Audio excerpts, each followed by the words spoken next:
Caribbean building boom that seemed like it would last forever. There just seemed to be resorts opening everywhere, champagne flowing like water. But when the bubble burst, these people lost a fortune. It's a big hole in your pocket? Oh, can you see the sun shining? It's a big hole, yes.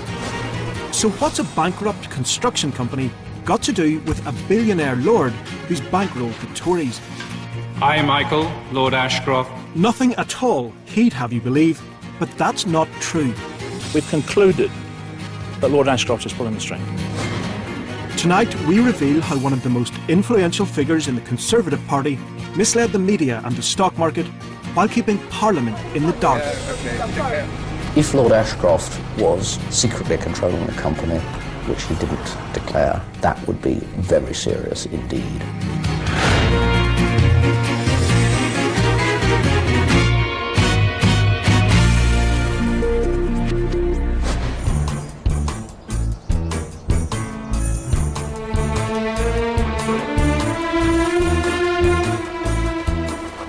This is a story about a secretive billionaire who's given more than £10 million to the Conservative Party. He's probably the biggest political donor in British history. His cash helped put David Cameron in power. But it's unclear where much of his money comes from because his business affairs are hidden behind a maze of offshore companies. Nobody has found a way through. Until now. It has taken more than 2 years of research, but we've uncovered a secret deep inside Lord Ashcroft's business empire. A secret he's gone to great lengths to hide. So who is Lord Ashcroft and why do his business dealings matter? Michael Anthony Ashcroft has been a peer of the realm since the year 2000. I, Michael, Lord Ashcroft, do swear by Almighty God that I will be faithful. He was nominated by his good friend, the Foreign Secretary William Hague. Lord Ashcroft has been Treasurer and Deputy Chairman of the Conservative Party. At the last election, his tax status became a major issue when he was forced to admit that he hadn't been paying full UK tax on his worldwide earnings. But it didn't stop David Cameron appointing him last May to review British military bases in Cyprus. Lord Ashcroft has been one of the most important, influential figures in the Conservative Party for more than a decade. A major donor, he controlled the Conservatives in marginal seats, he's gone into publishing, he's into the internet, he's a hugely influential figure. As well as funding the Tories, Lord Ashcroft also gives money to good causes. When I started Crime Stoppers 23 years ago, I could never have imagined the incredible success that the charity enjoys. He's donated around £10 million to Anglia Ruskin University. Kylie, I've been told to be very formal. This will be a very difficult task. Here he is presenting an honorary degree to Kylie Minogue. Congratulations. And just 2 weeks ago, he offered £5 million towards a new royal yacht. Lord Ashcroft started with a simple cleaning company, and his business empire now stretches around the globe. Much of his money has been made in offshore tax havens. It's a strange world where nothing is quite what it seems. Even the experts can't work out what's going on. Well, it's very, very difficult to follow and unravel and understand because there are numerous companies and the offshore companies don't publish any accounts, they don't file any information with any regulators that is worthwhile, so it becomes impossible to unravel and understand. We've been investigating one particular business, a construction company called Johnston International, which has become highly controversial. And the evidence we've gathered shows that Lord Ashcroft has deliberately misled the public about his involvement with this company.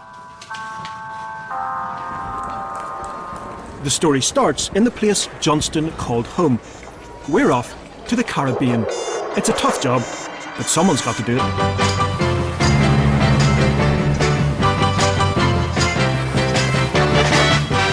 The Turks and Caicos Islands, or TCI as it's known, is a British overseas territory. It's a playground for the wealthy, and it's also a tax haven. For years, Johnston International was the biggest construction company here. It built everything from roads and homes to hospitals and luxury resorts. Lord Ashcroft knows this place well.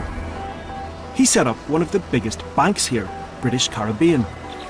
And people on the islands thought he controlled the construction company Johnston as well. It's not difficult to see why people thought there was a connection between Lord Ashcroft and Johnston International. This is his bank, and Johnston was based just upstairs. In fact, almost everyone we spoke to here thought Lord Ashcroft was the man behind Johnston, which is odd because he sold the company years ago. Back in 1999, Lord Ashcroft announced the sale of Johnston to the London Stock Exchange. So the city thought it was no longer anything to do with him. There are strict rules about this type of announcement. The essence of successful markets is that participants are honest in their disclosure. So there are an abundance of disclosure rules in all markets, whether it's the London Stock Exchange, the AIM market, the New York Stock Exchange. There are books of rules related to disclosure because market participants expect and deserve effective and fair, honest disclosure. So as far as the stock market was concerned, Lord Ashcroft was no longer involved in Johnston's business. Parliament thought the same, because he's never said a word to suggest otherwise. We have to register all relevant interests, business or personal, which might reasonably be thought to influence our parliamentary actions. And it's a very important principle, not just whether they have in practice influenced those actions, but whether a reasonable person would think that they could. In the Caribbean, we were finding out more about Lord Ashcroft's relationship with Johnston International. We spoke to 14 former Johnston employees who were all told long after Lord Ashcroft sold the company in 1999 that he was still in charge. They were afraid to speak on camera. Lord Ashcroft has a reputation for suing people. We've used an actor to protect the identity of one senior employee. I was told Lord Ashcroft had ultimate control. People would refer to him in meetings and say that they needed to run things past him. They used to refer to him sometimes as Michael Ashcroft. And also they would refer to MAA, which are his initials. And they would refer to running things by MAA. And no one was under any illusions as to who that was. It was very clear that that was Lord Ashcroft. For most of the last decade, the builders Johnston International had plenty of business. This is a promotional video for one resort built by the company. It shows Lord Ashcroft's yacht moored outside for the launch party. The resort was opened by the Premier of the Turks and Caicos Islands, Michael Mizik. He wanted his country to become the Monte Carlo of the Caribbean. We have the world's best beach. Our waters are just magical. They're turquoise, and we can't wait to see all of you here in the Turks and Caicos. It was party time, and developers flocked to cash in. And there just seemed to be resorts opening everywhere. There was huge big opening parties, everyone trying to outdo everyone else, have the next big party. Champagne flowing like water. It was just, it was a great place to be living. It was really good fun. You kind of wondered how it was all going to be sustainable, what was going to happen next. What happened next was a political scandal. In 2009, Michael Mizik, seen here in the brown suit, resigned following allegations that he and some of his fellow ministers were running a corrupt regime. They were accused of corruption on a massive scale, from misusing public money to taking bribes from overseas developers and investors. I mean, some of the numbers that were bandied about were just incomprehensible amounts of money to me, like the amount of money that the then Premier, Michael Mizik, was spending on himself. It was, you know, it makes the MP's expenses scandal in England seem like, you know, play school. A public inquiry investigated the allegations. It concluded there was a high probability of systemic corruption among the political elite.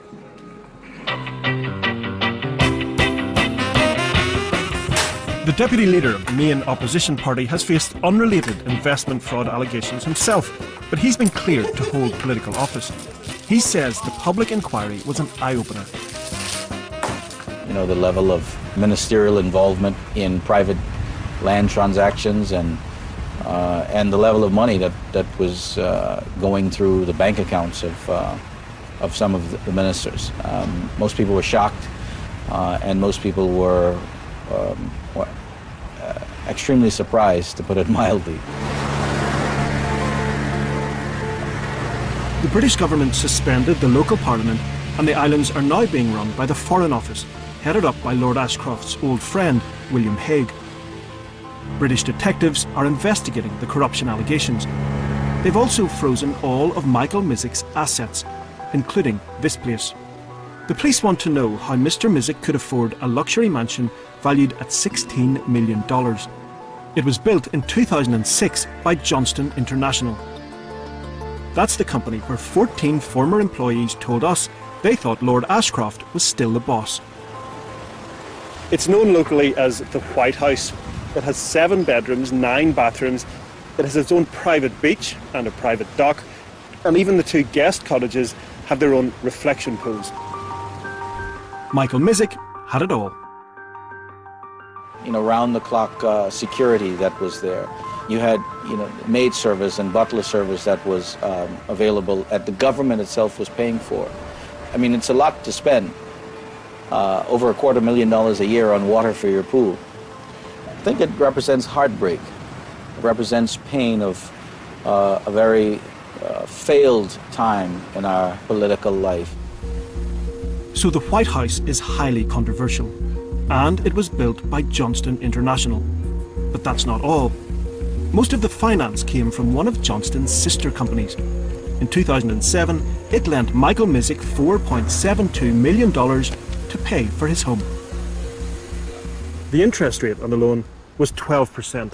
So Mr. Mizzik was racking up more than $500,000 a year in interest alone. But the police investigation hasn't found any evidence that he ever paid anything back. It looks like Michael Mizzik wasn't paying for the White House. So who was in day-to-day charge of the Johnston Group when it built and funded Mr. Mizzik's home? The chief executive was this man, Alan Forrest. Through his solicitors, he told us the building and financing of the mansion was a perfectly legitimate arm's-length transaction, and that the corruption inquiry had made no findings of impropriety in relation to it. He also said Lord Ashcroft has had no interest whatsoever in Johnston for more than 10 years. Rubbish. Absolute rubbish. There was no doubt in my mind or any of the senior employees that he had ultimate control and was most certainly involved. It was always a bit of a security blanket because he's obviously got deep pockets. So if work ever got slack, everyone always assumed that the next paycheck would be written.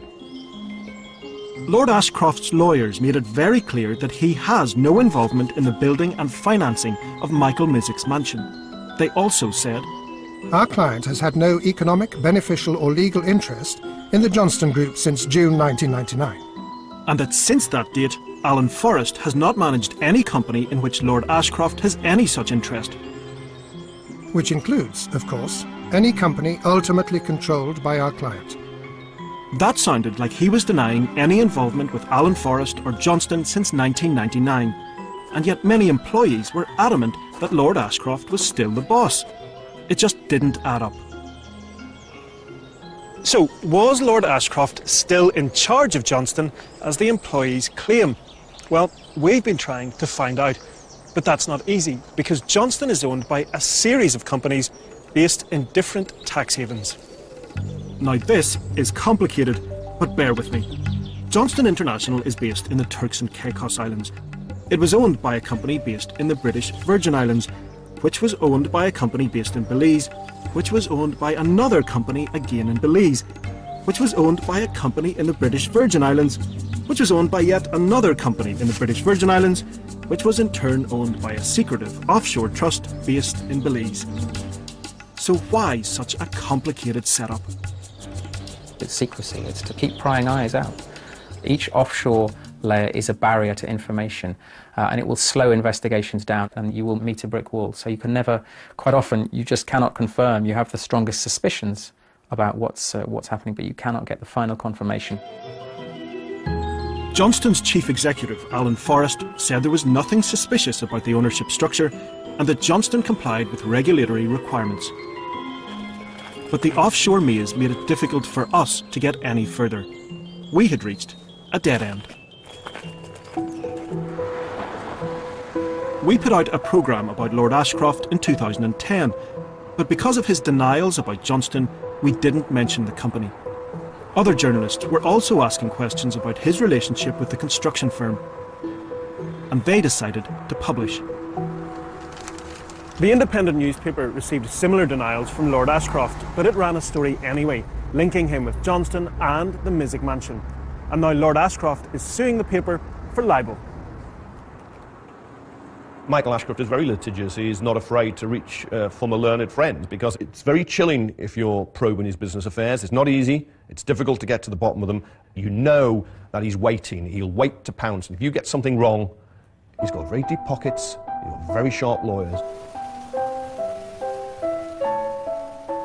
Lord Ashcroft's threats and legal action closed down the story linking him to the Michael Mizik mansion. And it might have stayed that way if the company at the centre of it all hadn't closed down too.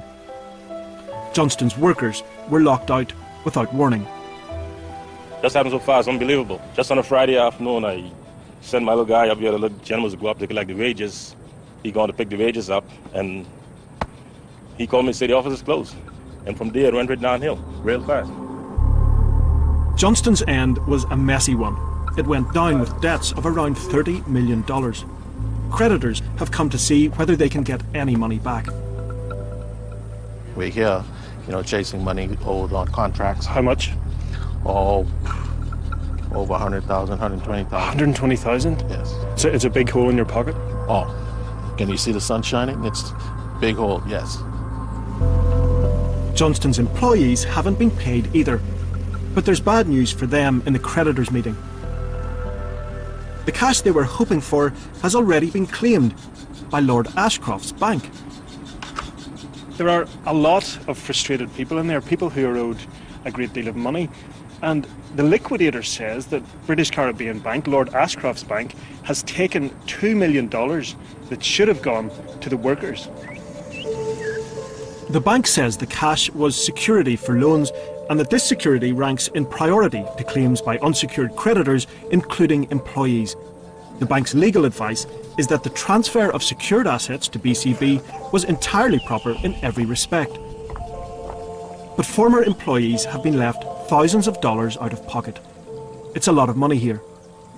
Well, when I've really checked it up, it was $19,000 I've checked up. $19,000? Yes, it was. All of us feel the same way right now, because we all need money. We got families, we got school started a few months ago, we have bills to pay, and there's nothing much going on. I was actually looking forward for that money because it could have helped me out a lot on my home, building my home, but I haven't heard anything back. Back at Lord Ashcroft's bank, there's another unhappy customer. Chris Johnson is an accountant who has come to the islands to wind up Johnston's parent company. It's called Oxford Ventures, and it's also gone bust. For the past year, he's been trying to get information about Oxford Ventures' bank account, but the bank won't help. I've sent numerous emails, faxes, letters by courier to this bank here and its sister bank in Belize, and I don't even have the courtesy of a response. What do you think of the bank's behaviour, its response here? Well, it's a disgrace. It's outrageous that they won't give me bank statements and they won't give me loan agreements and guarantees. I'm running Oxford, and they're my banker. It's incredible that a bank will not give its own client these documents. The bank's solicitors told us that due to TCI laws on banking confidentiality, the bank could not respond to an overseas liquidator until the TCI courts recognised the authority of that liquidator. Chris Johnson was recognised by the TCI courts 2 months ago, but the bank has now started a legal challenge to his authority. The crucial question is just who was the driving force behind the companies at the centre of our investigation, Johnston and its parent, Oxford Ventures. Over the past year, Panorama has obtained evidence that has convinced us Lord Ashcroft was really in charge of both. We discovered that he had business meetings with the chief executive, Alan Forrest. Sometimes Lord Ashcroft used a false name. On one of his trips to see Alan Forrest, Lord Ashcroft stayed here at Ocean Club West, but he didn't use his real name for the reservation. He booked in as Mr. Webster.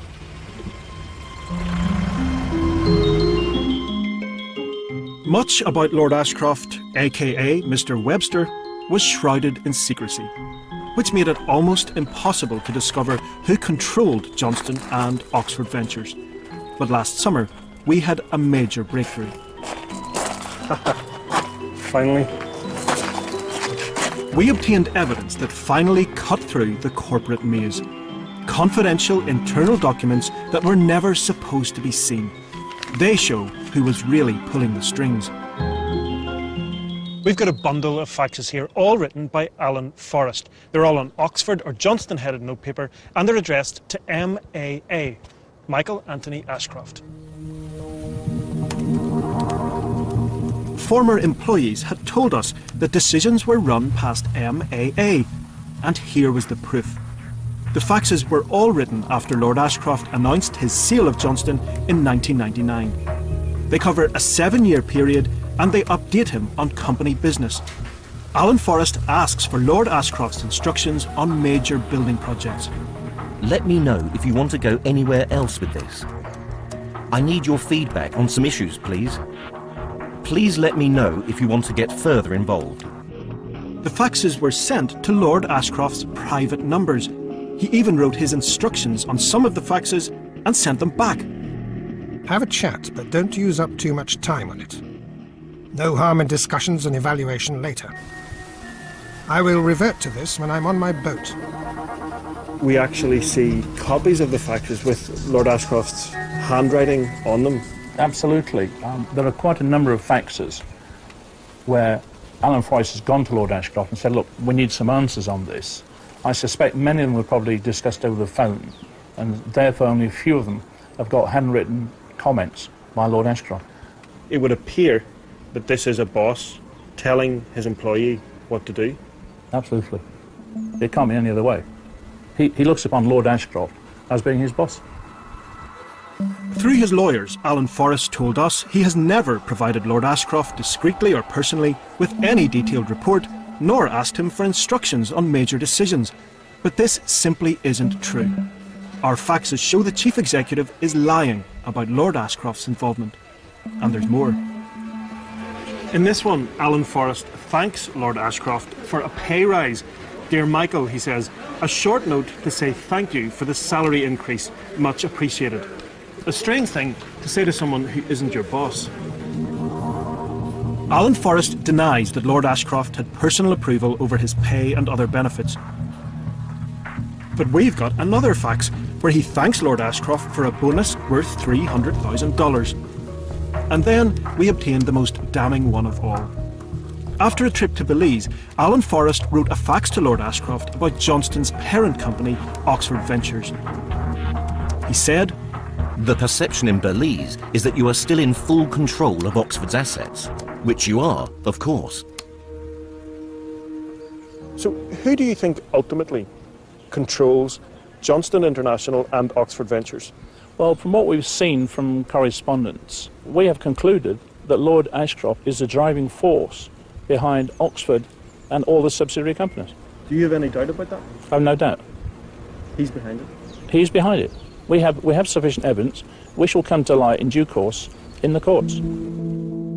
Lord Ashcroft's lawyers, in response to our most recent questions, said he stood by every statement he's made to Panorama. Our client wishes to make clear that he is not, nor ever has been, directly or indirectly, in part or in whole, an owner of Oxford Ventures. But we weren't asking Lord Ashcroft about ownership. We had asked whether he controlled Oxford Ventures and Johnston International. And that is a question he has repeatedly avoided answering. The police investigation into corruption on the islands is now gathering pace. British detectives have started looking at the role Johnston played in the construction of the former Premier's mansion. There's no suggestion Lord Ashcroft is corrupt, but we think there are now grounds to investigate what he knows about the building and financing of Michael Mizzik's home.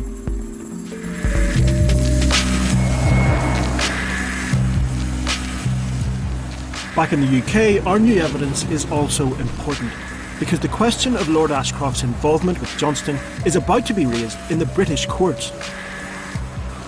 We don't know why Lord Ashcroft has been deliberately concealing the truth. But we do know that the information we've uncovered could prove to be very useful to the Independent, because it'll provide new evidence in the paper's libel battle with Lord Ashcroft. And it's not just the newspaper that will be interested in what we've discovered. Lord Ashcroft should have told the stock market that he was controlling Oxford and Johnston. And should he also have told Parliament? I have to declare an interest in the subject about which I have chosen. The House of Lords doesn't have a specific rule about secretly controlling a company, but the spirit of the rules seems clear. We have a duty to be open and honest about any private interest that might reasonably be thought by a normal person to affect our actions. If Lord Ashcroft was secretly controlling a company, which he didn't declare, that would be very serious indeed. It's not clear why Lord Ashcroft is being so secretive, but it's hardly in keeping with the government's demand for greater corporate transparency and accountability. My personal view is that he's forfeited the right to be a legislator. You cannot claim to provide a moral, intellectual leadership in any society if you don't embrace the highest standards of public accountability. If you're a politician, a public figure, and you are a lawmaker, you should be totally transparent. All your business affairs should be out in the open because you are making laws by which the rest of us must live. The question now is, should a man who's deliberately misled the public about some of his business interests really have been allowed so close to the centre of power?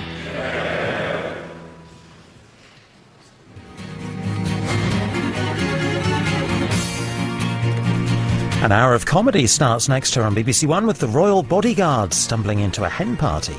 Social Work on BBC Two, a new series follows Bristol's child protection team. And on 3 there's a revealing report about Britain's gay footballers, or rather the lack of them.